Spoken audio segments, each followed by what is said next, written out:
Muy buenos días. En representación de la Secretaría de Energía, Recursos Naturales, Ambiente y Minas y del Instituto Nacional de Formación Profesional, damos la bienvenida a todos los representantes de la Distrital número 1 de la Asociación Compartir con los Niños y Niñas de Honduras y del Instituto Central Vicente Cáceres. Antes de comenzar, quisiéramos una invocación a Dios que la va a dar la profesora Lidia, de la Distrital número 1.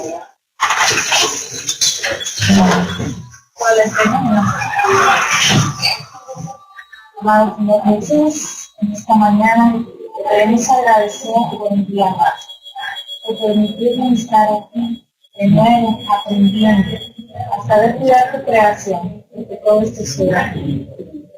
Gracias, Señor, por la oportunidad de compartir con personas que nos pueden dar un poco más de ese conocimiento. Te ponemos en tus manos nuestra vida, Señor, nuestras familias y cada uno de nuestros proyectos. Te agradecemos por tantas bendiciones y por la oportunidad de saber más de ti. Gracias, Señor, por todo lo que tú nos ofreces y por todo lo que tú nos das. Te damos la honra y la gloria a ti, Señor, en el nombre del Padre, del Hijo y del Espíritu. Amén. Permítanme presentarles al director general de Energía, el ingeniero René Alfredo Soto Rivera, quien tiene unas palabras para los asistentes. Gracias, bienvenidos nuevamente a esta sala. Para nosotros es verdaderamente un placer estar compartiendo con ustedes esta temática para la Secretaría de Energía, Recursos Naturales y Ambiente, y principalmente para la Dirección de Energía. Es de suma importancia compartir con los docentes los temas relacionados con la temática ambiental. Este es un programa que lo hemos venido desarrollando, como ustedes saben, durante todo el año, y se ha caracterizado para principalmente contraer expositores que tienen mucha experiencia, conocimiento sobre diversos temas. Ustedes habrán visto que aquí se han tocado diferentes tópicos, pero hoy día, esta mañana, tenemos el honor y la suerte de que contamos con el doctor Armendáriz. Creo que el doctor Armendáriz no necesita presentación, es una de las figuras insignes del tema ambiental, de derechos humanos y otras tareas que durante su vida hemos visto en la vida pública. Hoy creo que tenemos una exquisita presentación, principalmente por la experiencia, por el conocimiento que el doctor Armendáriz Molina, a través de su vida profesional, nos va a reflejar el día de hoy. He dicho a la ingeniera Andara de que iniciemos y que los compañeros se vayan incorporando, principalmente para aprovechar el tiempo del doctor y que los demás compañeros se vayan sentando y ubicando e incorporándose a la temática.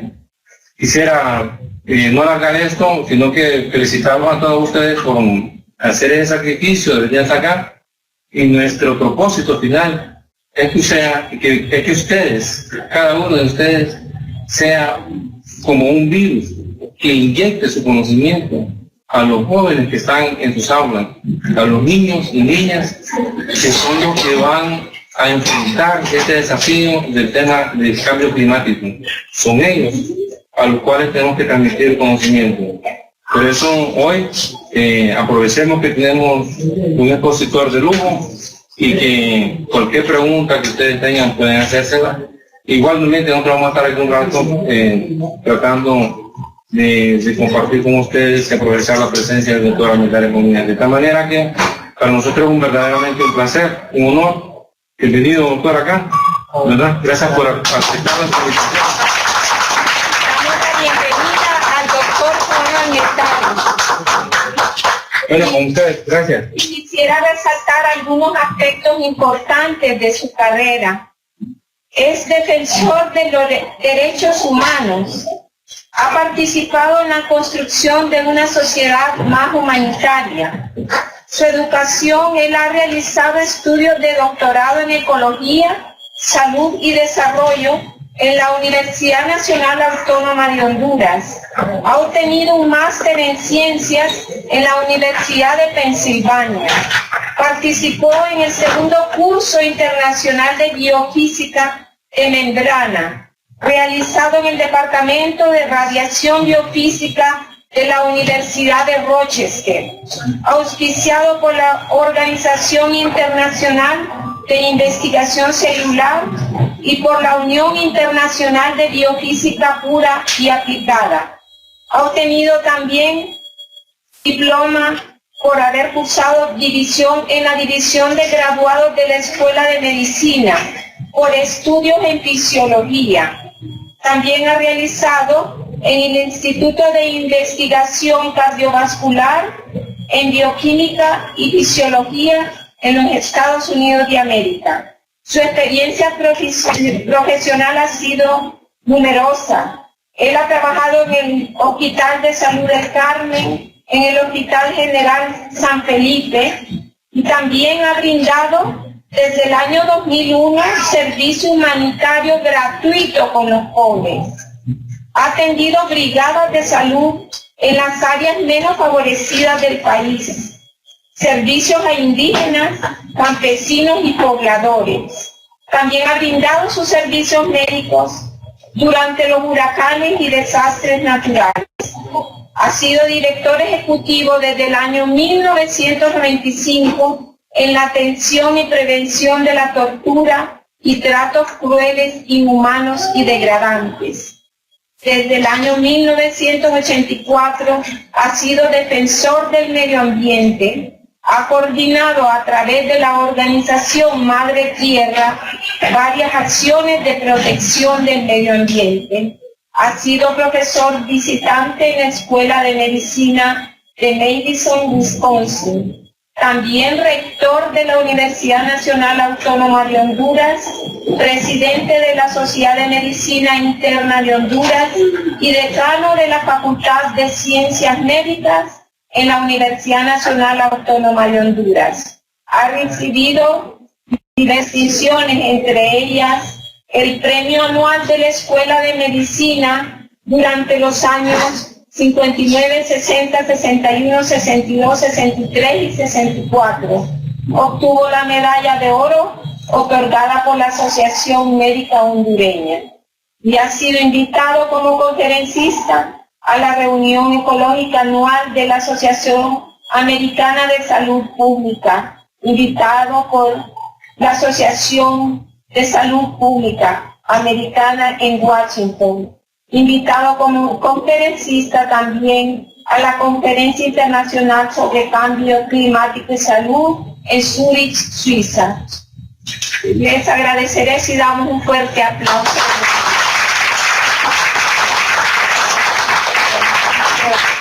Bueno, en primer lugar, muy agradecido con la Secretaría, con la dirección de la Secretaría de Energía y Ambiente, y también agradecerle a la ingeniera Carolina Andar y al señor director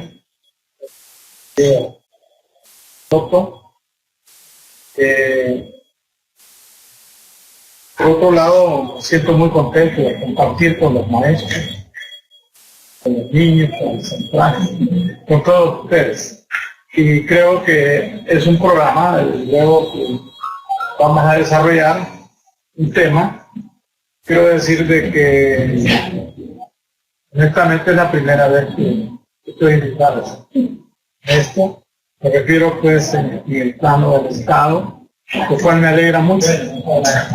Me alegra mucho y quiero decir que mis puntos de vista son de la exclusiva responsabilidad mía y de ninguna manera de la Secretaría. Hago esa aclaración para que cualquier cosa que diga pues es responsabilidad personal.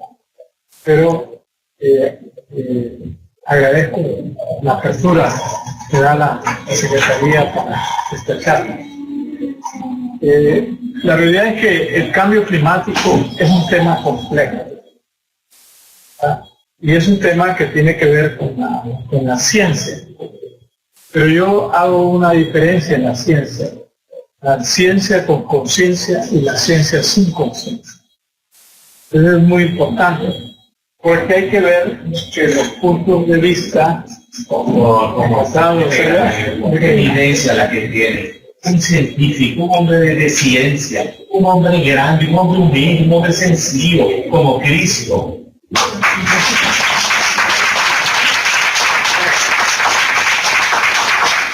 Entonces la ciencia con conciencia y sin conciencia. Entonces, esta palabra cambio climático quiere decir un cambio de larga duración. Si ustedes recuerdan el huracán Mitch, por ejemplo, fue producto de un cambio climático.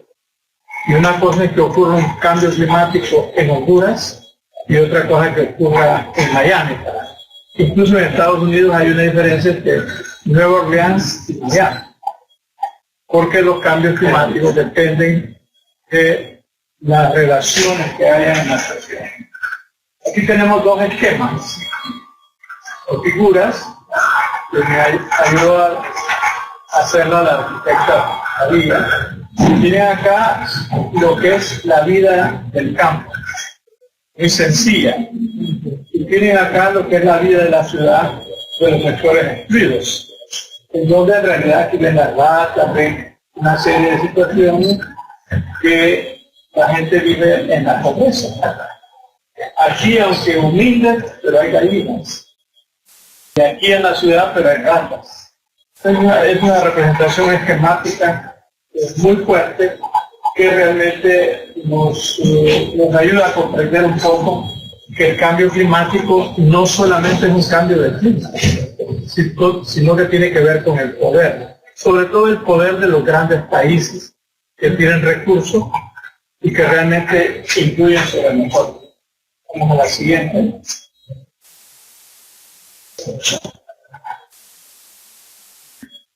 Bueno, nosotros somos parte de Mesoamérica. De hecho, pues toda la parte sur de México y toda Centroamérica, incluyendo Panamá. Pero nosotros tenemos una historia muy triste. Una vez me encontraba en Ginebra y me pidieron que hablara de la situación de Honduras. Y me dijeron, solo tienen 5 minutos. Entonces le protesté, porque les dije, tengo que hablar de 500 años en 5 minutos. Es imposible. Pero es importante que generalmente no nos dan tiempo para hablar mucho de nosotros.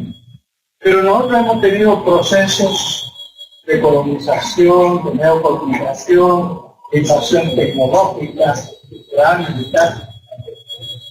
Y el sentido que hemos tenido en las escuelas es de ocuparnos a nosotros.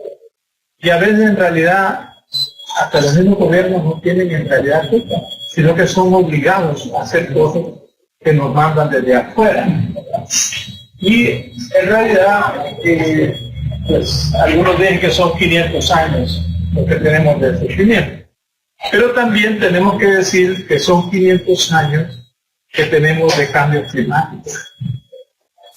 Y hay algo bien interesante, que los cambios climáticos se incrementan, es decir, la acumulación del CO2, anhidrido gas carbónico, o los gases invernaderos, comienza en realidad con la industrialización de Europa. Pero la industrialización de Europa comienza con el desencuentro con América. Nosotros no nos descubrieron siquiera, ya nosotros estábamos descubiertos. Entonces, en realidad todo eso tiene que ver, generalmente se dice con efectos antrópicos, efectos del ser humano, pero en realidad son efectos de procesos económicos sociales, que es el desarrollo prácticamente de lo que se llamó el mal descubrimiento de América. Entonces los países en realidad hegemónicos, fuertes, incluso Europa, Estados Unidos, Inglaterra, todos ellos, se han desarrollado a expensas de nosotros. Y eso nos lleva a plantear una situación extraordinariamente importante en el sentido de que los países supuestamente civilizados se han desarrollado a expensas. Por ejemplo, Europa se desarrolla a expensas de África. Europa, Estados Unidos se han desarrollado a expensas de los recursos. Eso es una realidad. No es una cuestión que tenga que ver con diferencias entre nosotros. La siguiente. Esta palabrita a veces molesta, pero es una realidad. Una realidad. Y yo no sé por qué causa tanta molestia. Yo me encontraba en una reunión en la Universidad de Harvard. Y yo trabajé con el doctor Epstein. Hicimos muchos trabajos en cambio climático. Y estaba en una cena.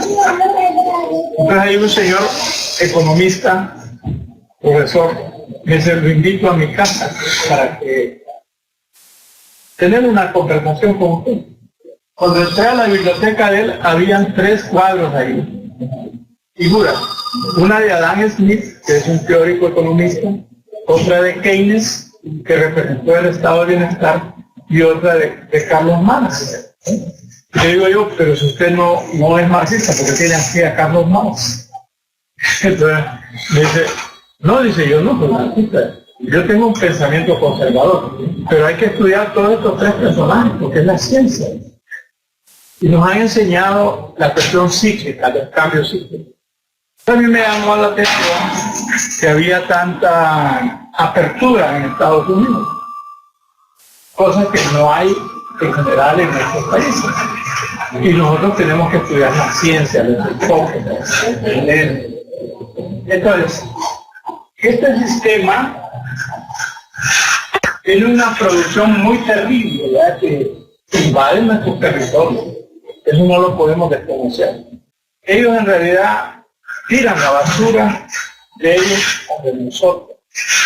Y entonces, ¿qué pasa? Que los cambios climáticos se ven en la posición macro, en lo grande. Dicen, bueno, los países más contaminantes son los países más grandes, China, Estados Unidos, todos estos países contaminan. Pero la realidad es que nosotros somos los agravados por la contaminación mundial, el cambio climático. ¿Por qué? Porque los mayores daños ocurren en nuestros países. Si ustedes se fijan, por ejemplo, antes llovía mucho, pero no nos inundábamos tan fácilmente. Ahora en esta ciudad, 2 horas, 3 horas que lluevan, hay inundaciones. Es una cosa terrible. Lo que quiero decir, pues, que los cambios climáticos son diferentes. Es cierto que hay una situación en el mundo, es cierto que la ciencia ha demostrado el aumento térmico, ¿verdad? Algunos dicen 1.5, que sería lo ideal, otros dicen 2, ahora están diciendo un poco más. O sea que los países más desarrollados tienen ciencia, tienen científicos muy buenos, nos están diciendo que el cambio climático está grave y que se puede hasta perder el mundo, perderse ciudades, pero no hay decisión política. Ese es el punto. O sea, y ustedes van a ver que están haciendo exploraciones en Marte, extraterrestres, ¿verdad? Posiblemente se están preparando para una vida extraterrestre. Pero la cosa es que en realidad no hay decisiones políticas de los países grandes para parar el cambio climático. Y nosotros, en realidad, aunque contribuyamos poco, pero somos los que recibimos el mayor daño. Por ejemplo, nosotros todavía no nos hemos recuperado del huracán Mitch. Fue una de las desgracias más terribles de la humanidad, pero no estamos conscientes de eso. Ustedes van a Choluteca, especies nuevas, toda una desorganización geográfica del impacto del huracán. Vamos a la siguiente. Están los acuerdos de la COP21. Mire, yo no tengo desacuerdo con todos estos eventos, pero gastan bastante dinero. Es decir, se van millones de dólares en este proyecto que podrían ayudarnos a nosotros a resolver los problemas del cambio climático. Yo he estado en algunas de ellas, circunstancialmente, pero en realidad en estas reuniones los acuerdos que toman son decisiones de los países grandes. La decisión de nuestros países no llega, porque en lo que se habla de adaptación, por ejemplo, al cambio climático, ¿cómo nos vamos a adaptar nosotros al cambio climático? Bastante difícil. Adaptarse significa, pues, ya sea acomodarse, buscar las maneras de resolver los problemas. Pero usted no se puede adaptar cuando hay una contaminación severa, cuando hay daños a la salud. Pero vamos a ver. Entonces lo que quiero decir es que los daños del cambio climático o los contaminantes son irreparables. Por ejemplo, en este momento ustedes van a ver que hay un crecimiento de cáncer de tiroides, sobre todo en las mujeres. Es altísimo. ¿A qué se debe? Bueno, podría ser contaminantes plaguicidas, contaminantes de los bifenilos policlorados, de los transformadores. No sé si ustedes saben que en Estados Unidos, por ejemplo, dejaron de usarse transformadores que aquí todavía usamos hace quizás medio siglo. Y nosotros posiblemente vamos a tratar de deshacernos de ellos. Bueno, se dice que en el 2025. Ahora, ¿qué pasará con esas cosas? ¿Verdad? Bueno, los transformadores tienen estos tóxicos que son considerados como una plaga mundial. Y la plaga más terrible de plaguicidas son estos bifenilos. Pero, ¿qué ha ocurrido? Que han contaminado, y estoy hablando de hace muchos años. Están contaminando. Solo fíjense que ahí el hospital escuela, al frente está el ENE, ¿verdad? Y al lado está una quebradita. Esa es una forma de contaminación. Pero es complicado estas cosas, pero quería mencionar eso porque están ocurriendo una serie de fenómenos en salud de los cuales no tenemos conciencia. Bueno, pasemos a la siguiente. Bueno, solo para que podamos enfocar un poco más. No se aumenta, ¿eh? Bueno, muy sencillo, pero ustedes pueden ver aquí que aproximadamente muertos en el huracán y 7,000. Pero aquí, significado, es el difícil, el huracán Mitch, 12,000. Y si ustedes ven un poquito más, se van a dar cuenta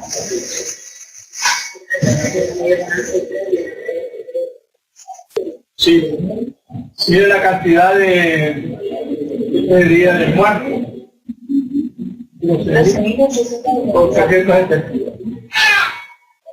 Es decir, cada fenómeno de estos produce muertes, pero también produce enfermedad, produce crisis económicas y produce traumas que, por ejemplo, nosotros ni nos damos cuenta. Los fenómenos climáticos destructores de la vida producen un trauma psicosocial que la gente lo asimila en la historia. Yo pude observar, por ejemplo, cuando iba a las comunidades, de que una señora le dijo: me quiero que me atienda a mi última hija. He perdido 6 hijos. Yo no tengo nada, dice, pero aquí es la medalla. Y ella estaba muriendo. Para que vean ustedes, son traumas horribles, ¿verdad? Eso ocurrió allá en el lado de un pueblo de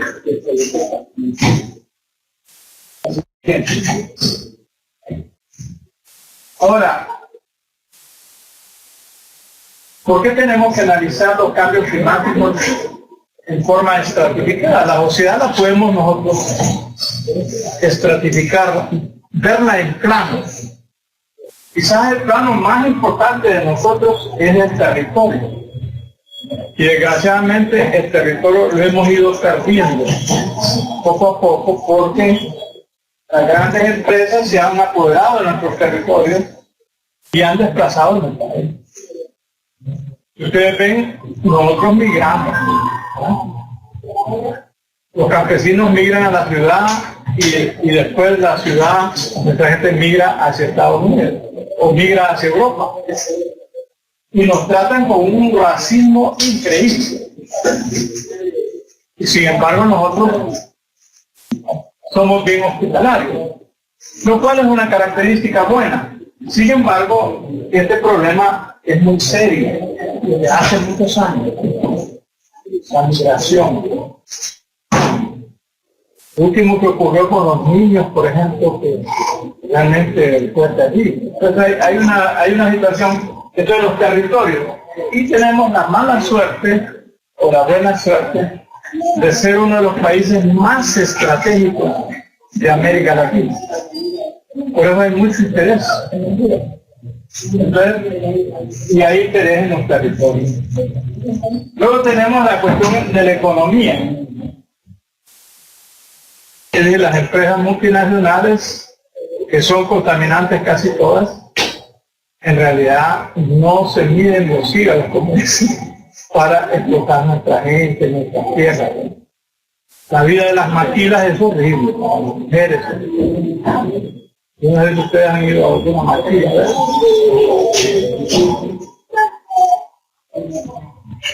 Tenemos el problema del mercado, que no lo controlamos totalmente, no es directamente nuestro el control, sino que es un mercado cautivo. Las empresas son dueñas de casi todo. Ya una persona, por ejemplo, una mujer de 35 años, es excluida totalmente de la cuestión laboral. La cuestión del trabajo horario es terrible también. No hay garantías sociales. Y luego tenemos un sistema jurídico que criminaliza todo, menos las empresas multinacionales.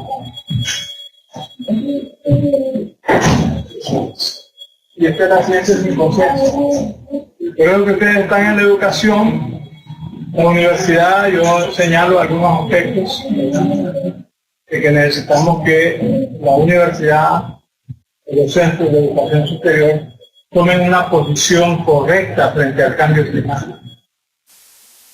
No es que únicamente nos adaptemos a lo que digan Naciones Unidas, sino que tengamos una posición crítica. Porque les quiero decir una cosa, que una cuestión importante es la vida, es el amor.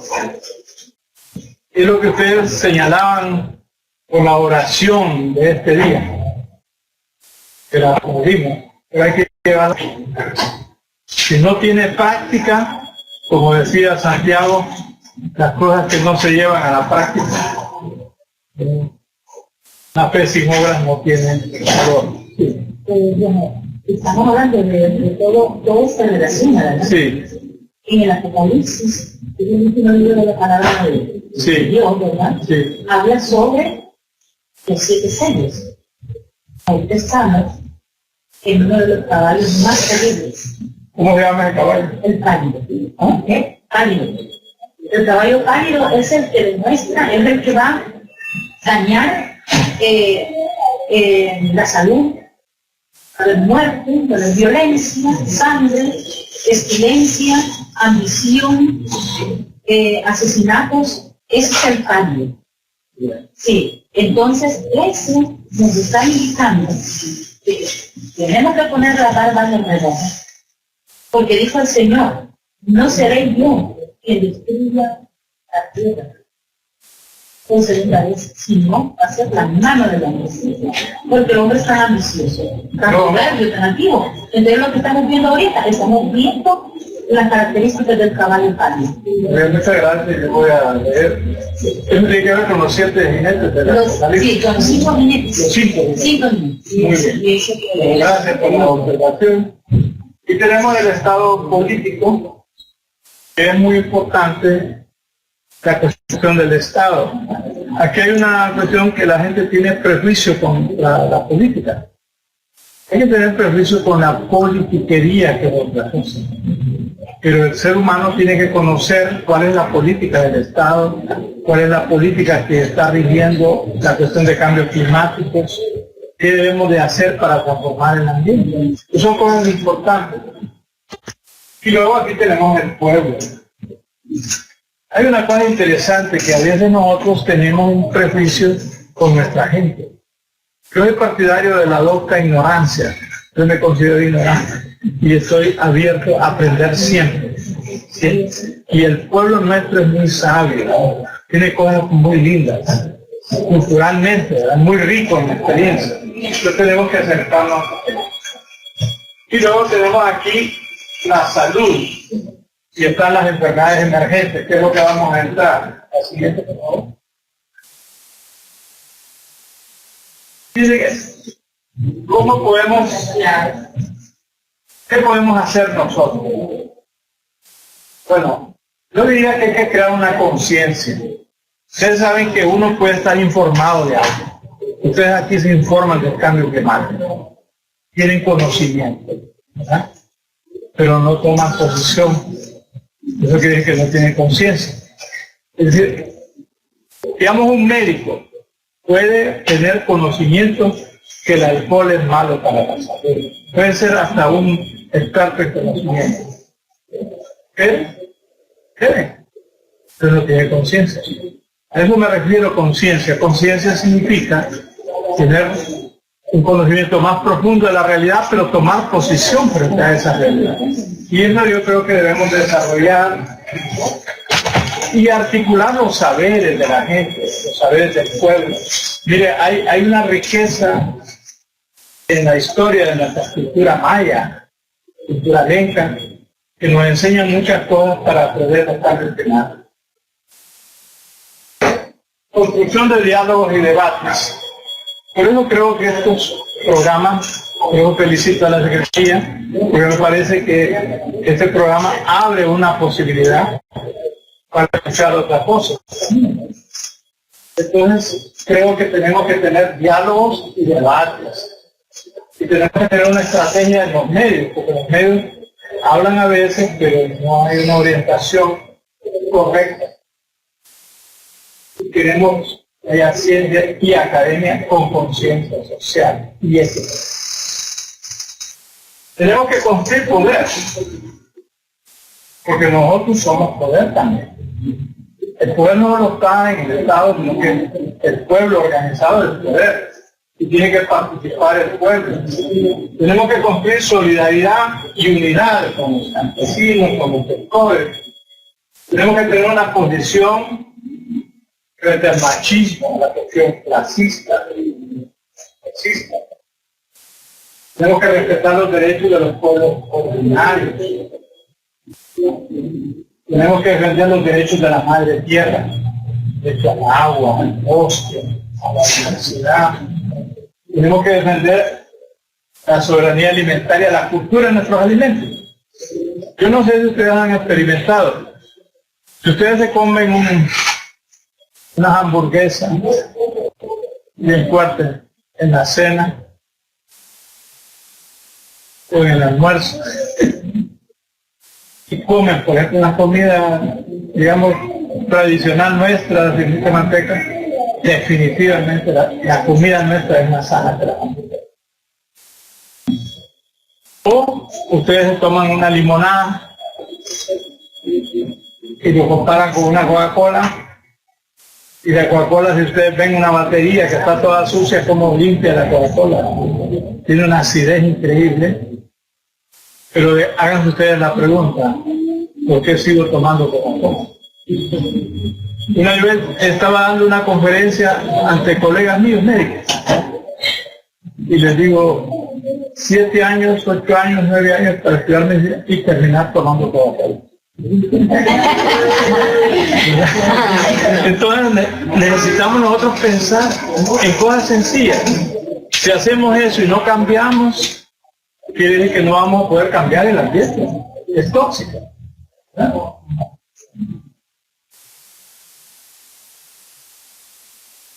En zonas especiales de desarrollo hay que lograr cambiar esta situación, hay que decirlo con toda firmeza. El sistema Sí. me fascina. No hay problema. Hay un problema que estamos viviendo y eso necesita de un amigo, como que es el nuevo, la nueva orden mundial.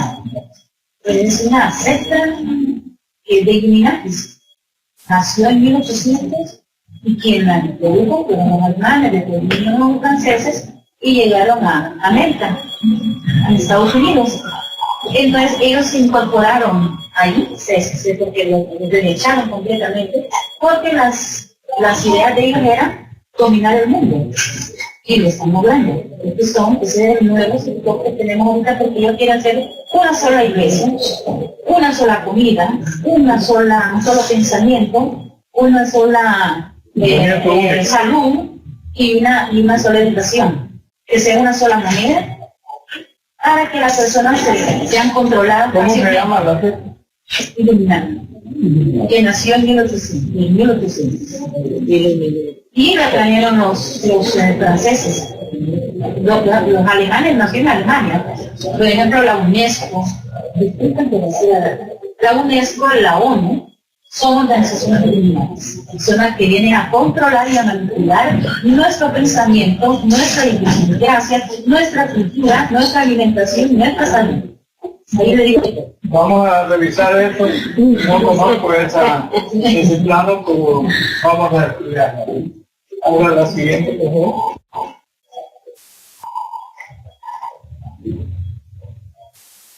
Ahí está. Necesitamos un sujeto. Por ejemplo, nosotros podemos tener un análisis de los cambios climáticos sin sujeto. Es decir, nos hablan de cambios climáticos, pero nosotros no decimos nada. No sería sin sujeto. Podemos tener una comunicación mediática sin sujeto.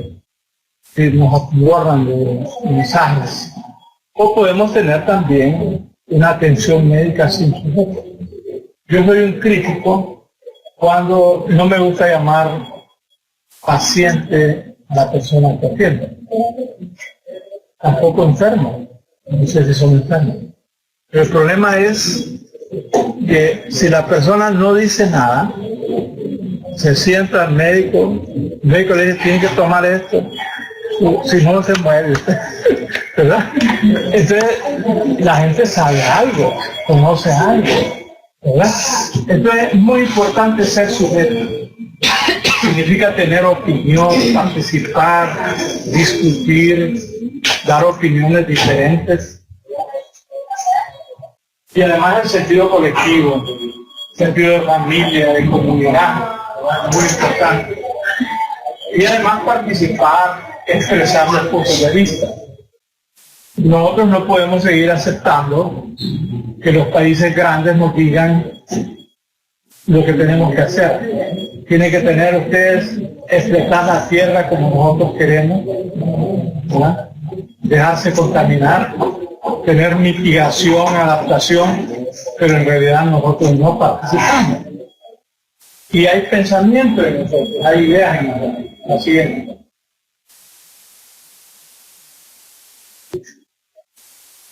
Ahora vamos a la segunda parte. Entonces, aquí he hablado en general de los cambios climáticos, claro, es un tema extenso. No es mi propósito entrar a los cambios climáticos específicamente, más ahora a la idea de salud, los cambios climáticos. Creo que lo había apartado usted con la evidencia.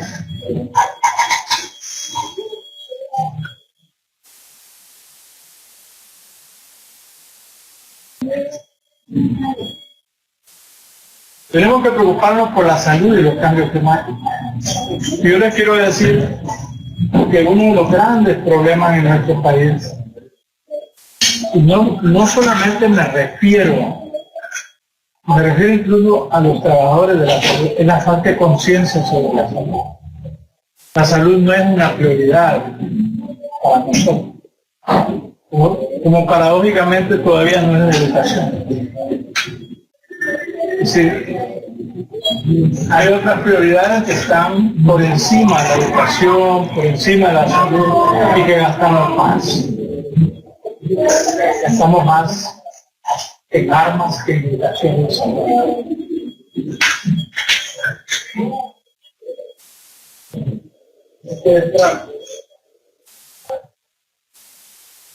Mire, les voy a presentar aquí un cuadro que está en inglés, no sé si lo van a ver. ¿Quiere poner? Sí, ya. Tal vez le puede poner más frío, ¿verdad? Pero es un poco pálido. No sé si lo ven ustedes. Queremos poner un poco más otro color, ¿no? Otro color para que resalte más.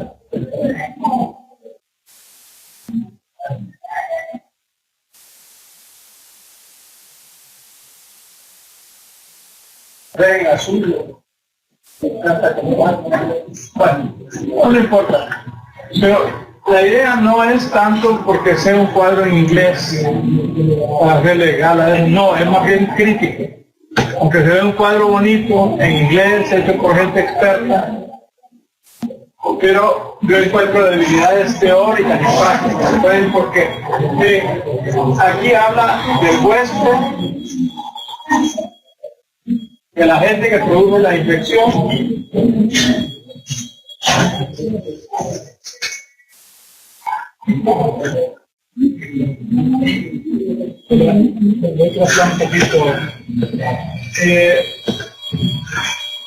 este es como el ambiente. Entonces podemos poner una letra, no van a poder ver esta cosa. Si no, obviamos, déjenlo así. Lo que quiero decir pues que este cuadro representa más que todo la relación de los cambios climáticos con el sujeto humano y presenta las cosas como muy generales, pero no nos presenta las relaciones que hay de dominación de los países de poder grandes y nosotros. No habla de eso. Pero habla en una forma, la idea ingeniero es ver si se puede ser más visible o de otro color para que les sea la segunda pantalla. Y aquí.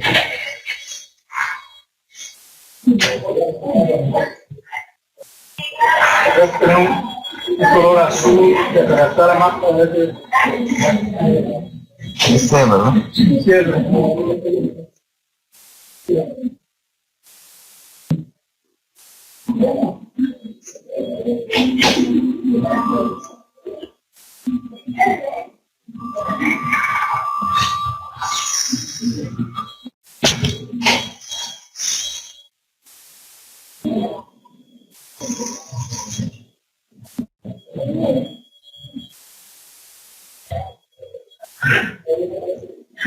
Está un poquito más grande. Entonces, mire, este es un cuadro que lo hace pues, un investigador en el campo internacional y que se refiere al cambio climático, el impacto que tiene en el huésped, en el patógeno, o sea, el que produce la enfermedad infecciosa y en el que transmite la enfermedad. Aquí tienen ustedes la sociedad humana, aquí tienen la adaptación, el impacto en la enfermedad infecciosa y produce todo eso. Esto es muy bonito. Es cierto que la temperatura ambiental tiene que ver en el agente que produce la enfermedad.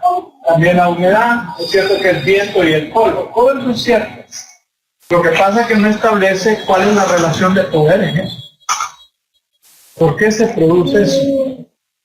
Porque la forma de explotar los recursos, los bienes naturales, es terrible.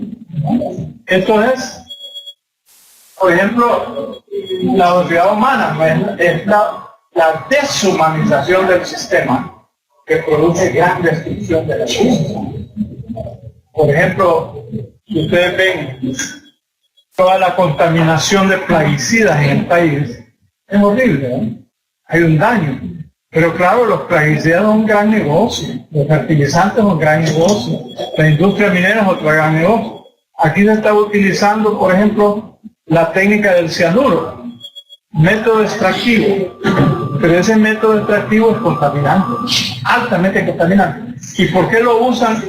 Porque es más barato para las empresas. En países, por ejemplo, como Alemania no lo usan, en algunos estados de Estados Unidos no lo usan, porque es contaminante. Entonces, esos son los puntos. Entonces, este cuadro no habla nada de eso. Solo dice que hay impacto en el cambio climático. En el artículo tampoco habla. Lo que quiero decir es que nosotros no tenemos que tragarnos todo lo que nos dice la ciencia, cuando no hay conciencia. No tenemos que rumiar tampoco los problemas, sino que tenemos que digerirlos bien y prepararnos bien.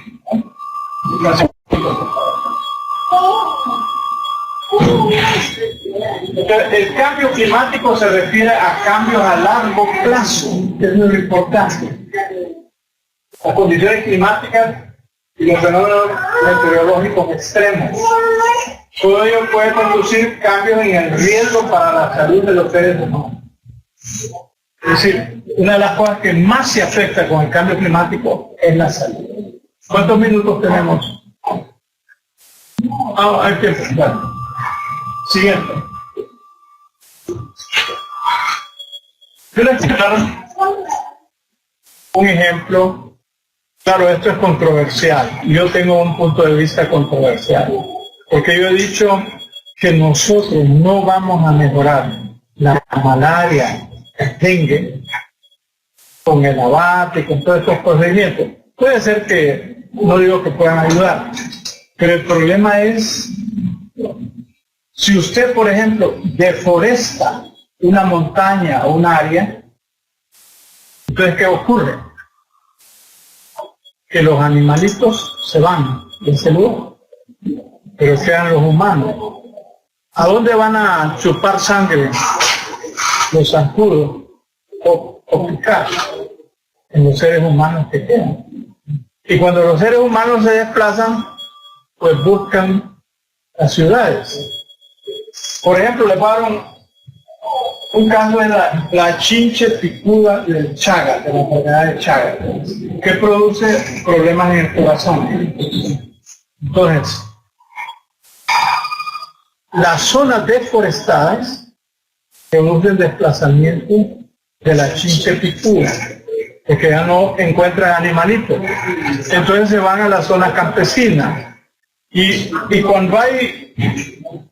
cuando tiran explosivos para extraer minerales, las casas tiemblan, se rajan las paredes, ahí se anidan las chinche picudas. Y cuando los campesinos migran a la ciudad, que no hay nada, usted va a encontrar ahora chinche picuda en las lomas. Para que vea. Ese es un ejemplo. La otra enfermedad es la malaria. La malaria, vamos a ver, nosotros todavía tenemos malaria.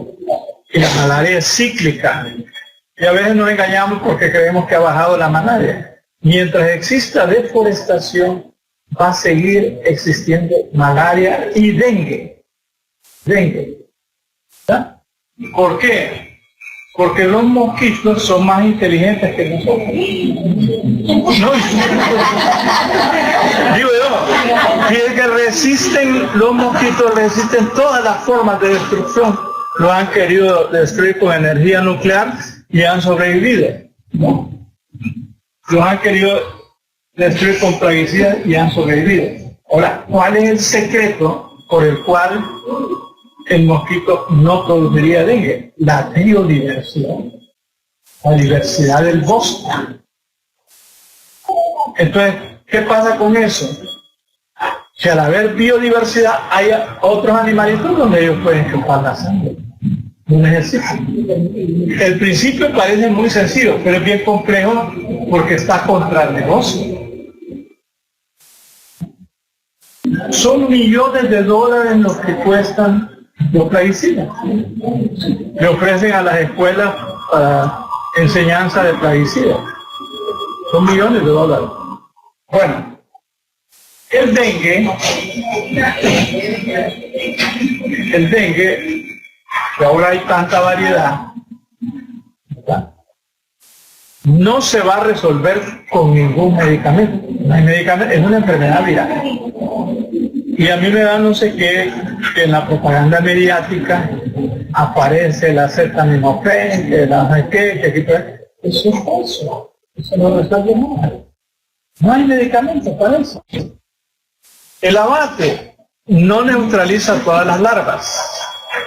Y a mí me gustaría tener un debate sobre eso porque creo que lo que hace en realidad es contaminar el agua, no le resuelve el problema, ¿no?, y la gente está expuesta a otro tóxico.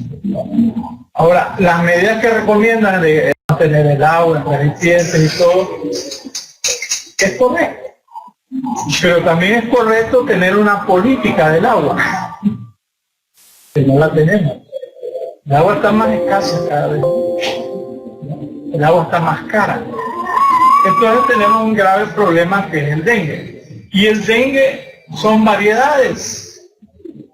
El Zika, el chikungunya, el dengue hemorrágico, que es una forma severa. Entonces no la vamos a resolver con una política ecológica correcta. Reforestar este país.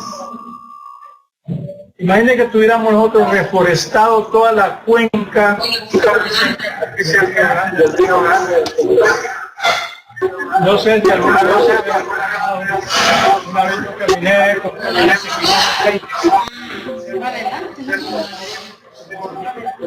cuando los vivos no en las ciudades. Vayan a ver ustedes que están muertos.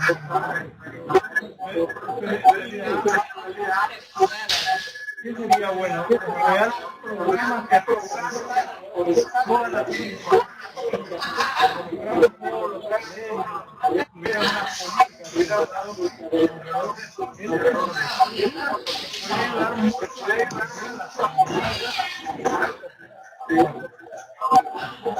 Las complicaciones que Lian Barré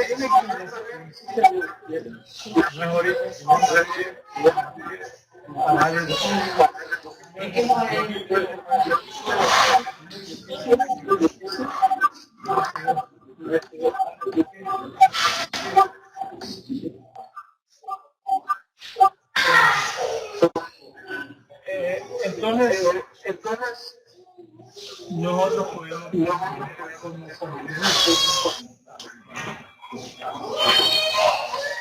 dengue, malaria son enfermedades sobre. Aquí tienen la temperatura, ¿verdad? La temperatura, cambios térmicos, cambios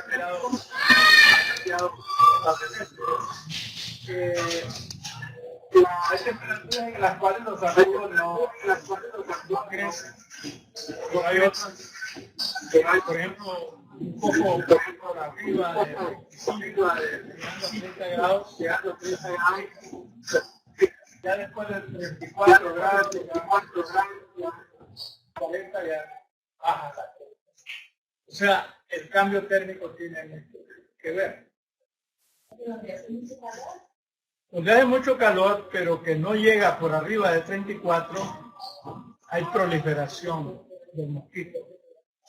En las zonas de mucha humedad también puede haber proliferación del mosquito. Pero si ustedes mantienen, nosotros trabajamos con las comunidades, con 25 comunidades, con huertos familiares, en lugares donde no llega el agua. Llega el agua, son mujeres muy pobres, no hay agua. Tienen una capacidad de cultivo Y en las zonas donde hay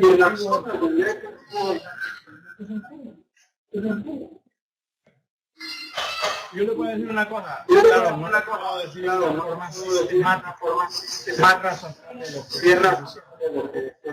pero a mí me gusta también yo paso donde todos los bien acomodaditos, directamente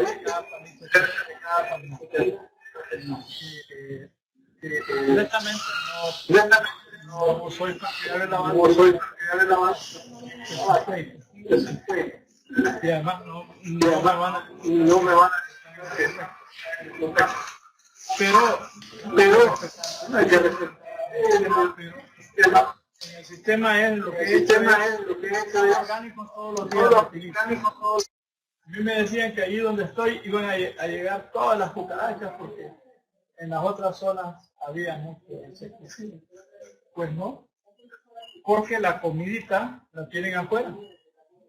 Las hormigas ahí están bien organizadas, las cucarachas casi no molestan, no siento zancudo y se mantiene una humedad sana. Nada más no mezclo con basura que es plástica y todas esas cosas. Pero lo que tengo sembrado son plantas que les ayudan a ustedes, ¿verdad? Por ejemplo, hay una planta maya, la chaya, que es muy buena. Es bueno que ustedes la consigan, es rica en proteínas. Chaya es una planta maya, es una planta vital para hombres y mujeres. Está el cilantro, la sábila, el romero, el llantén, la papaya, el mango, ese tipo de cosas, ¿verdad? Porque ustedes tienen que tener mecanismos de defensa de unas cosas. Perdonen que esté mezclando, pero son cosas bien concretas. Por ejemplo, hay una creencia en la gente que el agua de coco los protege contra el dengue. Pues no tengo una confirmación científica, entre comillas, pero tengo una experiencia de tener más de 5 años o 10 años de tomar agua de coco. Nunca me ha dado dengue.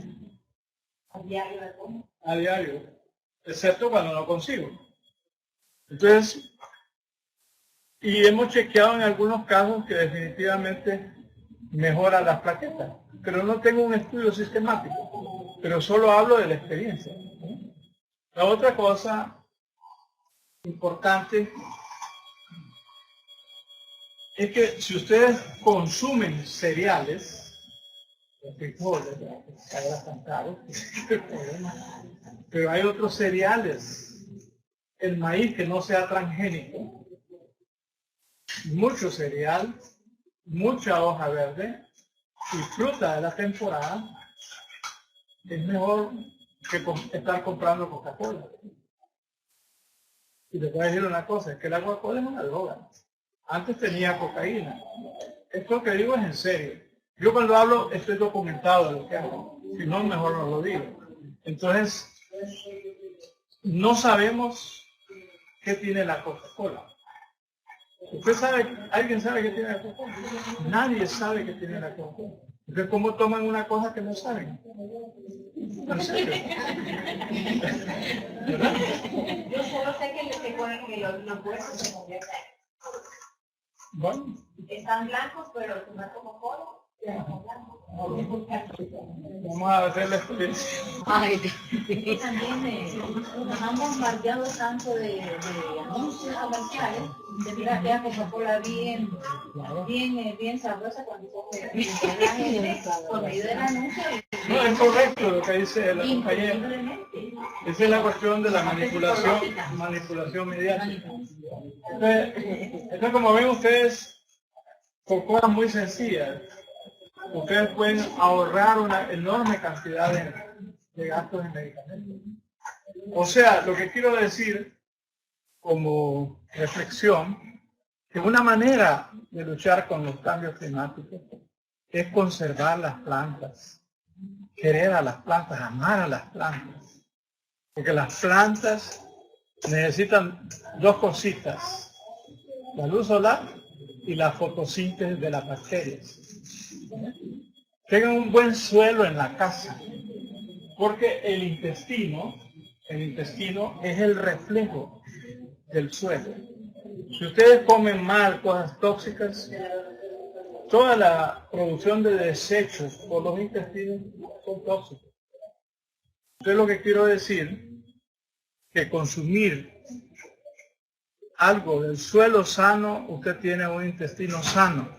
Además, el 50% casi del peso de las heces son bacterias. Y esas bacterias las necesitamos. Por eso no hay que abusar de antibióticos, porque le destruye la flora bacteriana. Bueno, pero eso no se olviden, nosotros somos suelo. Si el suelo no es sano, nosotros no somos sanos.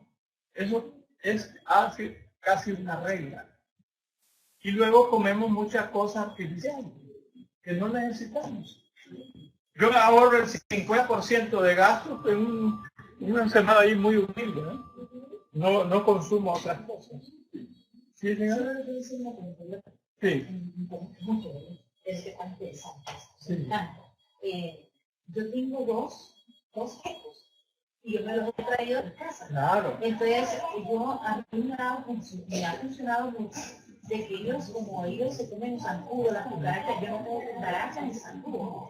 Uno se llama Napoleón y la otra se llama Guille. Yo tengo una familia de que... Sí. No, ellos solo se han ido ambientando, reproduciendo. Pero miren, por ejemplo, vaya, de las plantas medicinales importantes es la guanábana. Las hojas son muy importantes para la protección inmunológica. Guanábana. La fruta y las hojas, sobre todo las hojas. Y eso, ese gas. El té, lo puede hacer en té. El mismo jengibre. Digo, ustedes tienen una riqueza enorme. Pero ¿qué es lo que pasa? Gastan en pastillas increíblemente.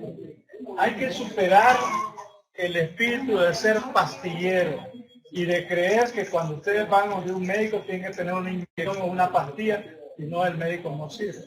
Eso es incorrecto. El médico que recete menos probablemente es bueno, ¿verdad? Porque en realidad mucha receta se vuelve tóxica. Bueno, sigamos a ver.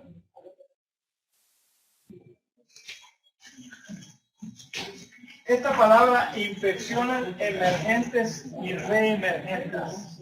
¿Qué quiere decir eso? Los cambios climáticos o la destrucción del ambiente genera un tipo de infecciones que se llaman infecciones emergentes. La palabra emergente no necesariamente quiere decir de emergencia, sino una transformación cualitativa de algo. Entonces, una infección emergente es una infección nueva, producida por un agente que no lo producía antes. Y una infección reemergente es aquella que había desaparecido, pero que ahora aparece en forma extraordinaria. Por ejemplo, el sarampión, al que le daba antes, solo le daba una vez en la vida. Pero ahora ha aparecido el sarampión reemergente. La tuberculosis, que antes era abundante, desapareció, disminuyó, pero ahora ha reaparecido.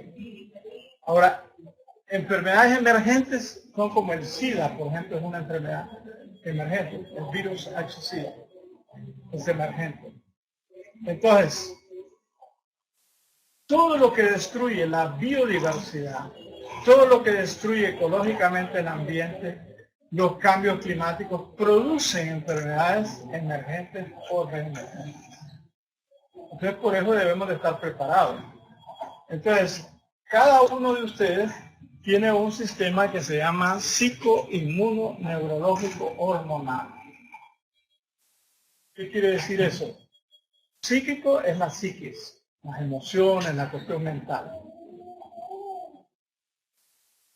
Psico inmunológico, el sistema inmunológico que nos protege de las enfermedades, nos hace más tener mecanismos de defensa. Pero el sistema inmunológico se consideraba únicamente aquel sistema que está en los ganglios, glóbulos blancos, toda esta cosa. Está para diferenciar las sustancias que son extrañas al cuerpo o para responder a las infecciones. Pero el sistema inmunológico es como un sistema nervioso también, porque coordina acciones, nos da señales de enfermedades y además el sistema inmunológico puede tener coordinación con el sistema cerebral o con el sistema hormonal. El coordinador de todo esto es el sistema nervioso, pero el sistema también hormonal es el sistema químico. Todos están relacionados. Y les quiero decir una cosa, que un sistema muy importante es la cuestión digestiva, lo que llaman el aparato gastrointestinal, esófago gastrointestinal. Ahí está el hígado, el páncreas, están todos los intestinos. Cuando ustedes tienen un problema, repercute en el intestino. Casi siempre. Yo cuando veo a alguna persona, todas llegan y me dicen, yo estoy sufriendo del colon. Digo, señora, usted no se llama colon, usted tiene nombre. Pero la gente se identifica con un problema de enfermedad. No dicen el nombre, yo tengo colitis. Lo cual no es cierto. A veces el estrés es muy poderoso para destruir el intestino. Por eso les digo yo que la destrucción ambiental también produce trastornos de las emociones, de la psique. Y ha habido una tendencia en la medicina, en las familias. Yo lo veo, por ejemplo, generalmente la gente cuando llega me dice, mire, yo necesito que me saque todos los bichos. O que me desparasite este niño. Está lleno de lombrices. Y generalmente se da una dosis tóxica para sacar a todas las bacterias. Pero yo soy partidario de hacer la paz negociada con los bichos. Bueno, la paz negociada porque si usted da una dosis tóxica, eso se le mueven por todos lados. Unos se le van al cerebro, otros se le van a la vesícula, otros le obstruyen el intestino. Es porque hace la guerra con ellos. Esto es la paz negociada. ¿Cómo? Comer cosas que no los agreden tanto, pero que no les gustan. Y usted tiene en la comida esas cosas. Semillas de ayote, orégano, papaya, epazote, pero en pequeñas cantidades. Epazote es tóxico, pero en pequeñas cantidades como que le da sabor a la comida. Hasta esa tradición se ha perdido. Antes la gente le ponía unas ramitillas a los frijoles con epazote. Ahora casi no se encuentra epazote, pero ustedes hacen la paz negociada, no necesitan. Yo nunca he tomado cosas para los parásitos. Nunca he decidido. Pero soy medio, no totalmente, ¿verdad? Pero soy medio vegetariano. Bueno, lo que quiero decirles pues, que todo está ligado. La ecología del intestino es trastornada con la destrucción ambiental. Y la cuestión ecológica comienza por la casa. Comienza con lo que usted se nutre. Comienza cómo mantiene su flora bacteriana. Porque ahora se ha demostrado, con el abuso de antibióticos, que el abuso de la flora bacteriana le puede producir otros trastornos que ya no son intestinales, que es un dolor de cabeza, que es una debilidad crónica, que es una fatiga crónica, ¿no? Entonces, nosotros tenemos que estar preparados, pues, para protegernos de estas enfermedades. ¿La siguiente? Mire, la pandemia es una epidemia mundial. Dice que la malaria es de las más comunes en el mundo. Se considera que hay alrededor de 300 millones afectados por malaria y que mueren aproximadamente 1 millón al año. Pero, mire, una epidemia es como una guerra. Los colonizadores, quizás no intencionalmente, pero como ellos tenían otras enfermedades, los indígenas no tenían inmunidad a las enfermedades, fueron millones de indígenas que murieron con la colonización. El dengue, hay unos 390 millones de personas infectadas. Es bastante. Una mortalidad del 2.5%. La siguiente. ¿Cuáles son los daños a la salud? Destrucción de la infraestructura de salud. El NICH, todos estos destruyen la infraestructura de salud. Destruyeron pues, el alcantarillado, los puestos, una serie de cosas. Hay destrucción de esto. Las enfermedades infecciosas emergentes, la contaminación por movilización. Miren, todos los depósitos de plaguicidas que no los manejan bien, el depósito de contaminantes mineros, cuando vienen esas inundaciones, se moviliza todo eso y va a dar a lugares que no existían, entonces contaminan población. Hay más pobreza, hambre, desnutrición, y con eso disminuye la inmunidad. Si usted no se alimenta bien, la inmunidad se le baja. Si usted tiene mucho estrés, mucha tensión, porque hay gente que dice, yo como bien, pero yo no sé qué me pasa, pero pasan con un gran estrés, eso baja la defensa.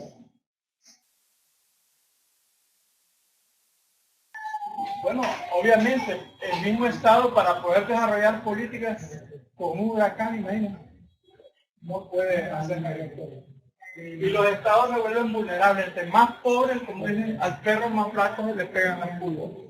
Entre más difíciles estamos nosotros, los países dominantes, las multinacionales se aprovechan de nosotros. Así es. Bueno, vamos a concluir con algunas cositas. Uno, necesitamos mayor conocimiento sobre los cambios climáticos. Yo les hice una introducción sobre la perspectiva de salud, pero me imagino que han tenido otras exposiciones sobre estos conceptos. Segundo, necesitamos creer en nosotros, en nosotras, que tenemos la capacidad de reflexionar y hacer críticas. No tenemos que tragarnos todo lo que nos dicen en nombre de la ciencia, porque hay una ciencia sin conciencia, y eso es muy importante. Necesitamos desarrollar el amor, la solidaridad, poner en práctica las ideas cristianas, las ideas religiosas o no religiosas, pero ponerlas en práctica. Porque alguien que hable y que rece y todo, pero por otro lado está haciendo lo contrario, entonces no es coherente con lo que está haciendo. Y por último, creo que tenemos la posibilidad de dialogar con el Estado, dialogar entre nosotros y aportar. Hay una serie de formas como podemos aportar. Si tienen preguntas, pues con todo gusto. ¿Doctor? Solo quiero hacer una, Sí. pues como una dinámica rapidito. Sí. Mire, no sé si usted se acuerda de un anuncio. Esa es una manera de propaganda, ¿verdad? Voy a parar un momento. Sí. Por ejemplo, en 1918 se dio la epidemia de la gripe, murió más de 20 millones de personas. Y empecé el anuncio, ¿cómo es el negocio? Como usted dice, el negocio del bombardeo psicológico. Si quieren lo repito. Me acuerdo cuando yo tenía apenas unos 5 personas. En 1918 ocurrió una epidemia en más de 20 millones de personas. Seguimos en el siglo XX y seguimos cobrando víctimas. Ese anuncio no se mantiene. Y gracias a la ciencia médica y a Vitagrip. ¿Te fijas cómo es? Sí. Metieron Vitagrip y dice, y todo el mundo lo recomienda. Y entonces, ¿qué quiere decir? Que la gente va a comprar ese producto porque es un negocio increíble, porque le trabajan la mente, le trabajan hasta lo que va a comprar como autorizado, o sea, como que le lavan el cerebro, o sea, como que fuéramos marionetas y nos manejan y nos controlan en la salud. Mire lo que dice ella, solo para dar un ejemplo bien concreto. Ustedes han visto un anuncio de una pastilla, no sé cómo se llama, o supositorio para las hemorroides. Se colocó algo para las hemorroides y ya está libre de hemorroides. Falso. Entonces, por ejemplo, ese tipo de propaganda no ética, lo que está señalando ella, no debería de ocurrir, porque entonces estamos engañando a nuestra gente. ¿Alguien más quería preguntar? ¿Sí? No, sí, gracias, doctora Mendares. Yo he estado escuchando muy bien sobre estos problemas que causa el impacto climático, pero usted tocó muy cierto, ¿verdad?, que es histórico, de esta conciencia que es sobre el impacto climático, pero al mismo tiempo miramos un deterioro en la sociedad que hasta la misma academia, tanto que no están preparados en el aspecto de estos temas. Pero lo que quiero decir que la misma academia inspira un sistema, a veces no nos hace como ni pensar, somos individualistas, o sea que no podemos, no tenemos una certeza de qué es lo que queremos y hacia dónde vamos. A veces estos temas creo que todo el mundo lo sabe, pero la cosa es que la unidad de todos estos pensamientos creo que lo hace una sociedad más buscar unidad, buscar más apoyo para que la conciencia a veces está arriba, a veces está abajo. Entonces yo pienso de que lo bueno que usted y todo el mundo lo pueda saber, que realmente que para hasta la misma sociedad se ha perdido en la conciencia social para luchar por sus derechos y todo lo demás, que realmente se ha perdido todo. Correcto. Y hay algo bien importante en relación con lo que dice. Nosotros en realidad somos sobrevivientes del cambio climático. Tenemos que luchar cada día para resolver nuestros problemas más cercanos y también los problemas del país. Porque realmente los otros países están preparados para cualquier cosa y nosotros recibimos la basura de ellos, lo cual no es correcto. Pero me pongo a pensar yo, hasta que estemos en el cuello, vamos a... No, por eso digo yo, el sobreviviente sobrevive cada día. Y la mayor parte de nuestros pueblos... Porque aquí hemos incluido todos, trabajadores, sindicalistas, sí. maestros. Es que lo que quiero decir es que en este país la mayor parte de la población sobrevive a varios bajos. No hay condiciones de salud. Vuelvo a ser rector, doctor. Difícil. Es un problema más complejo, compañero. Pregunta, ¿qué tanto afecta la salud de la gente? Mire, aquí ha habido una gran discusión donde dicen que no se ha demostrado que los transgénicos afectan la salud. Esa es una premisa falsa.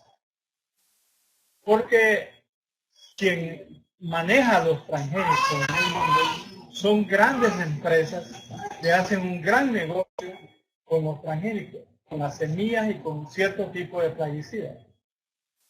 El Monsanto, una de ellas, que está aquí en Honduras. Son empresas en realidad que producen una modificación genética.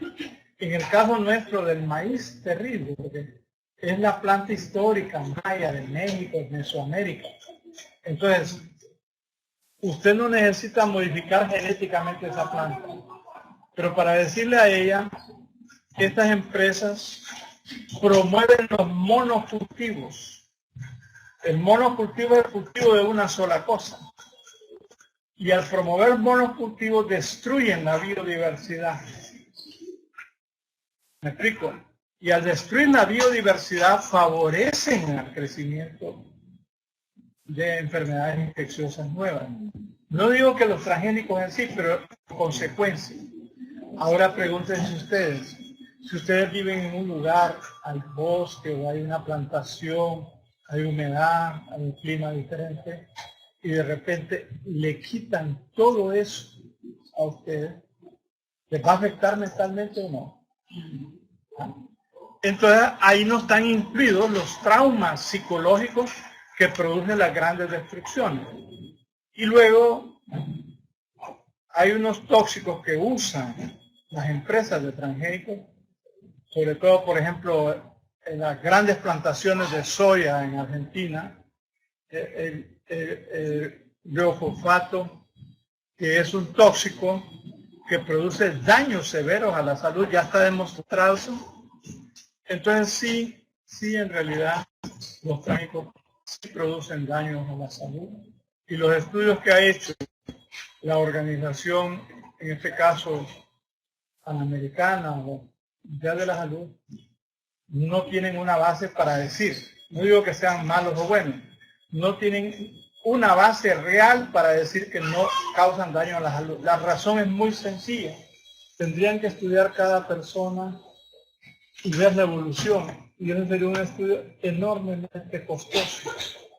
Ahora, fíjese bien, la política de transgénicos es para producir agrocombustibles. Es decir, con el hambre de los pueblos van a mover los carros. Es una política equivocada. Y los autos podrían ser de otro tipo, ¿no? O sea, ¿hay alguna otra pregunta? Sí, yo lo único que le quiero, estoy muy agradecida con este seminario. Es una bendición, porque el Señor me ha mandado este varón. Y ojalá que siempre haya muchas personas, porque ese es el tipo de seminario que nosotros necesitamos ahorita con urgencia. Estamos muriendo, los compañeros, nos estamos muriendo de tristeza, de ver tanta corrupción. Y le agradecemos a este varón y lo bendecimos en el nombre de Jesús. Proclamamos bendición en su carrera. Estamos muy agradecidos. Y agradecidos también, Señor. Un fuerte aplauso. Muchas gracias por escucharme. Yo me he sentido muy honrado de estar con un grupo como ustedes y compartir con los profesores del país, los estudiantes y los jóvenes. Gracias, señoría. Otro aplauso por el valioso aporte.